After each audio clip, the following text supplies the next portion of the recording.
Honey trap क्या नाम खलील रहमान को नहीं किया गया, हनी ट्रैप बुनियादी तौर पे आमना अरूज को किया गया। तो ये चेंज रूम में जाती शर्टें चेंज करती, खलील रहमान तक वो तस्वीरें पहुंच गई जब ये जो ड्रेस चेंज करने वाली दास्तान कैफे है जोहर टाउन में, जहां मैं अरूज और क्या नाम है हसन शाह और दूसरे साथी वहाँ मिलते थे। हम बाकायदा ड्रिंकिंग करते थे, शराब की ड्रिंकिंग का उन्हें तस्लीम किया है। मुझे ये बताएं कि एक शख्स 14.5 करोड़ रुपए की ज़मीन बेच रहा है और वो खलील रहमान जैसे बंदे को 1 करोड़ तवान के लिए पकड़ने में या अगवा करने में अपने आप को बदनाम कराए। जब आमना अरूज ने बताया ना कि ये खलील रहमान ऐसे मेरी तस्वीर बना के और मुझे ऐसे ब्लैकमेल कर रहा है, तो इन्होंने कहा यार इस बाबे ਨੂੰ ठकाई करने तो नाले ना ਇਹਨੂੰ जरा थोड़ा मदद सिखाने। आईफेल टावर जो है ना बहरिया टाउन में, उसके बिल्कुल सामने ये एक बेड वाला सिंगल बेड वाला ये है क्या नाम है फ्लैट है, जहाँ ये आमना थी और जहाँ ये इसको बुलाएगा। तो ये मुलजिमों के साथ इसी वारदात से थोड़ी दिन पहले नारायण कागान गई है और 8-10 लड़के, तो ये अकेली साथ थी और इन्होंने नारायण कागान में एक ही होटल लिया, वहाँ ठहरे हैं और सारे। अस्सलाम वालेकुम, डेली स्टोरीज ऑफ पाकिस्तान के प्लेटफॉर्म से मैं तलहा सुलहरी हूँ और नाजरीन हमारे साथ मौजूद हैं senior investigative journalist Ejaz Ahmed Bhat sahab. Bhat साहब बहुत शुक्रिया आपके वक्त का। भट्ट साहब सबसे पहले ये बताएं कि जो खलील रहमान कमर केस, इकबाल बराए ताबान और हनी ट्रैप केस है, इस हवाले से क्या पेशरफ्त हुई है? अच्छा, इस केस में बहुत सारी नई पेशरफ्त हुई है। एक तो ये कि आमना अरूज के हवाले से एक नई FIR दर्ज हुई, वो मैं आपके नाज़रीन को बताता चलूँ कि आमना अरूज जिस वक्त पुलिस ने जुडिशल गाड़ी इस केस में जेल में भेज दी, तो इस दौरान 27 जुलाई को एक और नई FIR दर्ज होती है थाना मिलत पार्क में। वहाँ एक फातिमा नाम की लड़की आती है कि वो कहती है कि मुझे हारिस नाम के लड़के ने एक जो मकामी है होटल वहाँ ले गया और वहाँ मेरे साथ उन्होंने ज्यादती कर दी। अच्छा, FIR के लिए लाजमी होता है कि वो खातून का केमिकल एग्जामिनर कराया जाए, उसका शनाख्ती कार्ड देखा जाए, वहाँ से होटल से चेकिंग किया जाए। SHO ने बगैर कोई चीज़ चेक किए उस FIR को दर्ज कर दिया। उसमें बड़ी चीज़ ये सामने आई कि जब वो खातून वहाँ से चली गई तो पता चला कि उसमें FIR में जो शनाख्ती कार्ड का नंबर लिखा है वो सेम टू सेम आमना अरूज का है।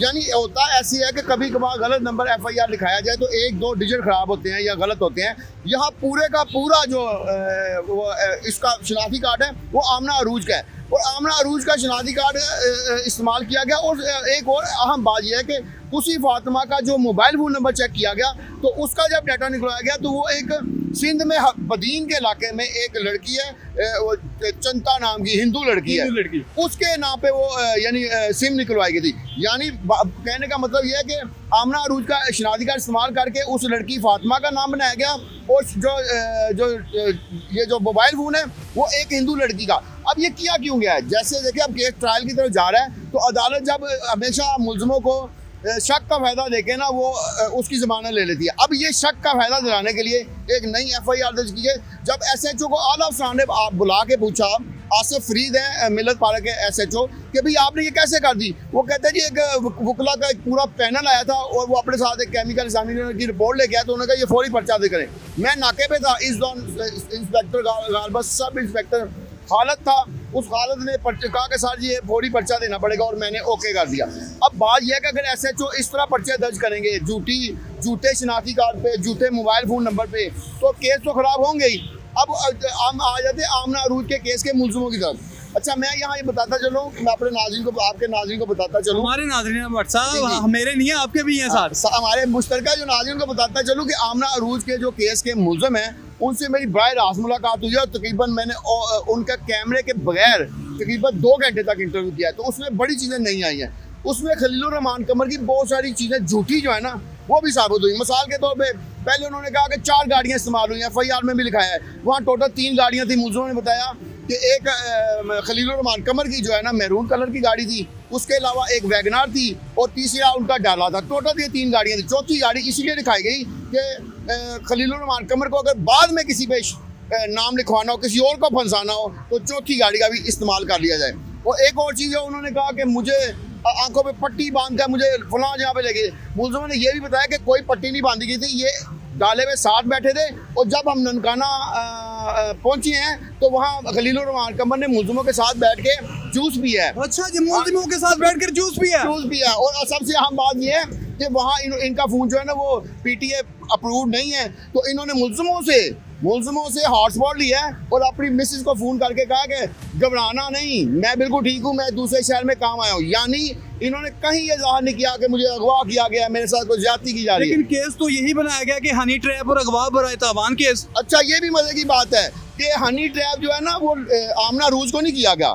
हनी ट्रैप क्या नाम खलील रहमान को नहीं किया गया। हनी ट्रैप बुनियादी तौर पे आमना अरूज को किया गया है। उसकी भी डिटेल सामने आई है। आमना अरूज के जो बयानात आए हैं उसमें उसने ये मौका इख्तियार किया है कि खलील रहमान कमर के पास पहले इनके सबसे पहले मैं बता दूं इनके मैनेजर के पास एक जो आमना अरूज है ये मुख्तलिफ एड कंपनियों में छोटी छोटी रियल एस्टेट के एड कंपनियों में ऐड करती थी। उस दौरान इसको कपड़े चेंज करने पड़ते, ये चेंज रूम में जाती शर्टें चेंज करती। खलील रहमान तक वो तस्वीरें पहुंच गई जब ये जो ड्रेस चेंज करने वाली। इन्होंने अपने मैनेजर के साथ इससे रब्ता किया, उसके बाद उन्होंने खुद भी रब्ता किया। ये आमना अरूज का मौक़िफ़ है, तो इसलिए खलील रहमान उनको चैलेंज करना चाहे तो कर सकते हैं। तो उसने कहा कि ये मुझे वो तस्वीर दिखा के ब्लैकमेल कर रहे थे कि मुझे मिलो और ये करो। मैं मिली भी हूँ, वो कहती हैं कुछ हद तक राज़ी भी हो गई थी कि चलो मुझे ड्रामा बड़ा मिल जाएगा। लेकिन इस दौरान एक नई एंट्री होती है। ये जो मैं पहले स्टोरी दी थी ना कि ये इनका कैफ़े में मुलाकात हुई, वो स्टोरी भी मुलज़िमों ने कंफर्म किया और मुझे उन्होंने नाम भी बताया। उन्होंने कहा दास्तान कैफ़े है जौहर टाउन में, जहाँ मैं अरूज और क्या नाम है हसन शाह और दूसरे साथी वहाँ मिलते थे। हम बाकायदा ड्रिंकिंग करते थे, शराब की ड्रिंकिंग का उन्होंने तस्लीम किया है। उसके बाद आइस वगैरह उन्होंने कहा हम वहाँ पार्टीबाजी भी करते थे। हसन शाह जो है ना, अब ये कहा जा रहा है कि हसन शाह मेन मुलज़म है। हसन शाह जो है वो एक उसके अब प्रॉपर्टी का अंदाज़ा लगाएं, उसने कुछ 40-42 एकड़ ज़मीन इस वाक़े थोड़े दिन पहले बेची है। वो 14.5 करोड़ रुपए की ज़मीन बेची है। उसका 1 करोड़ रुपया उसने बयाना हासिल कर दिया था, 3 करोड़ मजीद बयाना हासिल करना था, 4 करोड़ रुपया उसकी बयाना मिलना था उसे, और 14.5 में से 10 करोड़ बकाया जो ज़मीन है वो मिलनी थी उसको 1 साल में किस्तों में। अब आप मुझे ये बताएं कि एक शख्स 14.5 करोड़ रुपए की ज़मीन बेच रहा है और वो खलील रहमान जैसे बंदे को 1 करोड़ तवान के लिए पकड़ने में या अगवा करने में अपने आप को बदनाम कराए। बदनाम तो वैसे वो कहा था क्योंकि वो डेरादार है, उसके पास बॉडीगार्ड है। ये लेकिन कहा जा रहा है कि वो और भी जुर्मों में मुलविस था। जुर्मों में मुलविस था। और एक मैं आपको और चीज़ बताऊँ, एक और FIR निकली है जिसमें ये जो हसन शाह है इसका पुलिस मुकाबला किया इसने, और वो पुलिस मुकाबले की भी FIR में ये नामजद मुलज़म है। यानी वो इस तरह का तो था। अच्छा, जब इसको पता लगा असल में केस क्या था, आमना अरूज हसन शाह की गर्लफ्रेंड थी। हसन शाह की और भी गर्लफ्रेंड है। जब आमना अरूज ने बताया ना कि ये खलील रहमान से मेरी तस्वीर बना के और मेरी मुझे ऐसे ब्लैकमेल कर रहा है, तो इन्होंने कहा यार इस बाबे को ठगाई करने तो नाले ना जरा थोड़ा मजा सिखाने। असल वजह यहाँ से बनी है। उन्होंने फिर इसको ये हुआ। अच्छा, आमना अरूज ने ये भी बताया कि हसन शाह ने एक दफ़ा पहले कैमरा लगाया, ये जीशान ने मुझे बताया जो मुलज़म है, मुलज़िम जीशान, उसने कहा एक दफ़ा कैमरा लगाया, वीडियो बनाएगी। अच्छा, ये जो जगह है ना ये वो भी हमने पता चला ली, आईफल टावर जो है ना बहरिया टाउन में, उसके बिल्कुल सामने ये एक बेड वाला सिंगल बेड वाला ये है क्या नाम है फ्लैट है जहाँ ये आमना थी और जहाँ ये इसको बुलाएगा। अच्छा, उस वीडियो में आमना ही थी। वो खलील रहमान कमर के साथ जो लड़की है वो आमना है। अच्छा, आमना इसमें भी 2 राय दे रही है, कह रही है कि एक और लड़की भी थी, लेकिन वो अभी तक जो पुलिस को कंफर्म हुआ है, जो फुटेज से कंफर्म हुआ है, क्योंकि आमना की फॉरेंसिक कराई जा रही है, तस्वीर करीब की है। आमना के बारे में असल में ये लड़कों में ये मशहूर है कि ये टॉम बॉय है। अच्छा जी। आमना के बारे में आप किसी को पूछे इसके पुराने बॉयफ्रेंड को, क्योंकि ये 2022 से बहरिया टाउन के फ्लैट में रह रही थी, इसको सारे जानते हैं पार्टी करने वाले लड़के। वो कहते हैं ये टॉम बॉय या टॉम गर्ल है, ये मर्दों के साथ मोटरसाइकिल में बैठ जाना, पार्टी करना। मैं एक और बताऊँ, ये मुलज़िमों के साथ इसी वारदात से थोड़ी दिन पहले नारायण कागान गई है और 8-10 लड़के, तो ये अकेली साथ थी और इन्होंने नारायण कागान में एक ही होटल लिया, वहाँ ठहरे हैं और सारे, यानी उसकी भी पार्टीबाजी साथ। लेकिन उसको इस ग्रोह को अब बचाने के लिए जो कार्रवाइयाँ हो रही हैं ना उसमें ये बड़ी अहम पेशरफ्त है। और मैं और चीज़ें 2-3 आपको बताऊँ कि खलील रहमान कमर एक दफ़ा नहीं गया, ये 3 दफ़ा वहाँ गया और 2 दफ़ा पहले वीडियो बना ली। अच्छा, दूसरी दफ़ा जब पहली वीडियो बनाई हो थोड़ी बनी, फिर दूसरे दिन जब वीडियो बनाने लगे तो बाकायदा जीशान ने बताया कि मुझे हसन शाह ने पैसे दिए, उसने 10,000 रुपया दिया। उसने कहा कि फैसल टाउन की फलां मार्केट से एक कैमरा लेके आओ डिजिटल। ये गया 7,000 का कैमरा भी लेके आया। इन्होंने उस दिन वो कैमरा भी लगाया, लेकिन कैमरे का कोई बटन ये इनसे सही नहीं दबा। उस रोज़ कैमरे पे जो रिकॉर्डिंग नहीं हो सकी, लेकिन मोबाइल पे उस रोज़ भी 1 घंटे से ज़्यादा रिकॉर्डिंग हो गई। इसलिए 2 दफ़ा जब रिकॉर्डिंग हो गई, उन्होंने कहा अब हमारे पास रिकॉर्डिंग आ गई है, अब हम खलील रहमान को मजा सिखाएंगे। फिर ये तीसरी दफ़ा ये जब गया है तो फिर ये सारी इसको ननकाना लेके गए हैं, वो सारा सेटिंग हुई है। वहाँ से फिर वापस आए, फिर शरकपुर में इसको उतारा है वहाँ। अच्छा, ये मजे की बात है कि खलीलुर रहमान की गाड़ी में इसका मोबाइल भी रखवा लिया गया, इसका पर्स भी रखवा लिया गया, और वो गाड़ी चला रहा था जीशान ने खुद बताया। और उसने कहा आमना अरूज इस दौरान मेरे साथ बैठी, और आमना अरूज भी ननकाना तक साथ गई है, और वहाँ से हमने देखा कि ये उनके साथ जूस पी रहा था बड़े मजे से, क्या क्या लगा, एक दूसरे में इन्होंने बैतबाजी भी की है। खलीलुर रहमान कमर साहब अपना शेर सुनाते थे, और वो हसन शाह और दूसरे लड़के अपना शेर सुनाते थे, मुशायरा भी हो रहा है, और इतनी यानी कंप्रोमाइजिंग माहौल में हो रहा है। अच्छा, सबसे आम चीज़ ये है कि खलीलुर रहमान साहब ने गाड़ियों का झूठ बोला, खलीलुर रहमान ने आंखों पे पट्टी बांधने का झूठ बोला, ये जिशान का कहना है। और तीसरे नंबर पे सबसे अहम बात जो है कि इसने कहा मुझे 1 करोड़ रुपया तवान के लिए अगवा किया। ये भी कहा जा रहा है कि वो पुलिस को और इनको मिल के एक केस बड़ा बनाने के लिए, जो मैंने आपको हसन शाह की बैकग्राउंड बताई है, जिस बंदे के पास 14 करोड़ की ज़मीन बेच रहा है, ठीक है। और अब जो सबसे अहम बात यह है कि जो आमना के जो वकला है ना, उन्होंने कहा है कि अब हम खलीलुर रहमान के खिलाफ कोर्ट से आर्डर लेके पर्चा दर्ज कराएंगे कि ये एक प्राइवेट जगह पे गया, वहाँ जाके इसने एक लड़की के साथ दस्तन अंदाजी की, लिहाजा ये सारे के जो मामलात हैं ये काबिल दस्तन अंदाजी पुलिस हैं, लिहाजा इसके खिलाफ FIR दर्ज की जाए।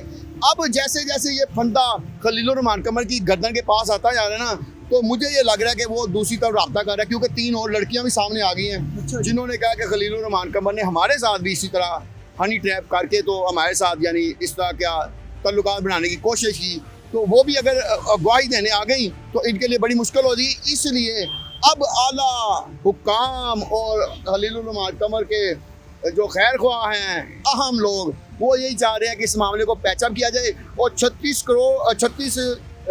करोड़ अवाम जिस मामला को लेके इतना टेंशन में आई, वो आवाम को टेंशन एक तरफ रख दी जाएगी, और खलीलुर रहमान कमर और आमना अरूज और हसन शाह की आपस में पैचअप हो जाएगा, और उसके बाद ये मामला जो है ठंडे हो जाएंगे। भट्ट साहब बहुत शुक्रिया आपके वक्त का। जी तो नाज़रीन, एजाज भट्ट साहब ने हमें जो अपडेट्स बताई हैं, इसके बारे में आपके क्या कमेंट्स है, कमेंट सेक्शन में ज़रूर बताइएगा, और इस प्रोग्राम को मैक्सिमम टाइम शेयर कीजिएगा, और हमारे channel daily stories of Pakistan को लाजमी सब्सक्राइब कीजिएगा। हमें दीजिए इजाज़त, अल्लाह निगहबान।